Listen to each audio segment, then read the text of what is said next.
Bismillahirrahmanirrahim. Assalamualaikum warahmatullahi wabarakatuh. Alhamdulillahi rabbil alamin, wa bihi nasta'in ala umuri dunya waddin. Wassalatu wassalamu ala asyrafil anbiya'i wal mursalin Sayyidina Muhammadin wa ala alihi wa ashabihi ajma'in, amma ba'd. Alhamdulillah, puji syukur kita panjatkan atas kehadirat Allah Subhanahu wa ta'ala yang telah memberikan kita rahmat dan hidayahnya sehingga kita bisa hadir di tempat yang penuh mubarak ini. Salawat beserta salam tak lupa kita curahkan kepada Nabiullah Muhammad sallallahu alaihi wasallam, Nabi yang telah membawa kita dari alam kegelapan menuju ke alam yang terang benderang seperti saat ini, yakni ad-dinul Islam, agama Islam. Pada kesempatan ini saya akan menyampaikan judul ceramah yang berjudul 3 golongan manusia yang Allah Subhanahu wa ta'ala tidak akan melihat mereka pada hari kiamat nanti. Kaum muslimin muslimat rahimakumullah, ada 3 tipe manusia dengan amalan mereka yang berbeda, di mana 3 tipe manusia ini akan mendapatkan ancaman yang amat keras dari Allah Subhanahu wa ta'ala.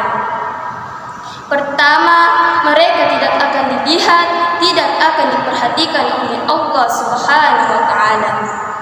Dan yang kedua, Allah Subhanahu wa ta'ala haramkan bagi ketiga tipe manusia ini untuk masuk ke dalam surga.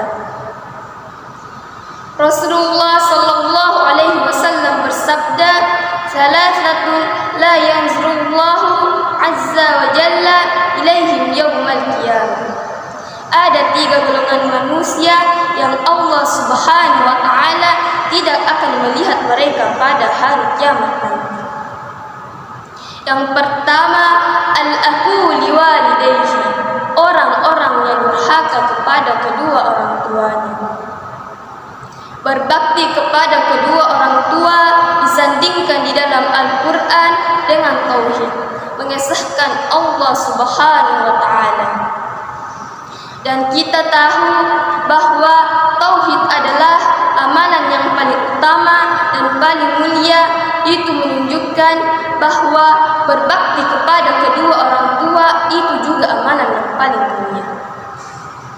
Dan yang kedua, al-mar'atul mutarajjilatu, wanita-wanita yang menyerupai lelaki. Mungkin dalam tabiatnya atau dalam tampilan fisiknya mereka menggunakan pakaian-pakaian lelaki atau bersikap seperti sikap lelaki. Dan yang ketiga, ad-dayyus. Siapa itu ad-dayyus? Rasulullah menjelaskan bahwa ad-dayyus adalah yaitu seseorang yang merelakan keluarganya berbuat dosa atau keji, yaitu lelaki yang telah menjadi suami, dia adalah pemimpin dalam rumah tangganya. Dalam kepemimpinannya dia harus menunaikan al-qiwamah. Apa itu al-qiwamah? Ibnu Katsir rahimahullah ta'ala ketika menafsirkan surah An-Nisa ayat ke-34 yang menjelaskan tentang al-qiwamah bagi seorang lelaki yang telah menjadi suami. Beliau mengatakan lelaki itu adalah raisuha, dia adalah pemimpin bagi sang wanita, wa azimuha, punggawannya, wa hakimu alaiha, dan penuntut hukum atasnya, wa muadribuha iza wajjad, yang menentukan adab kepribadian yang baik, akhlaknya yang mulia kepada istri-istrinya.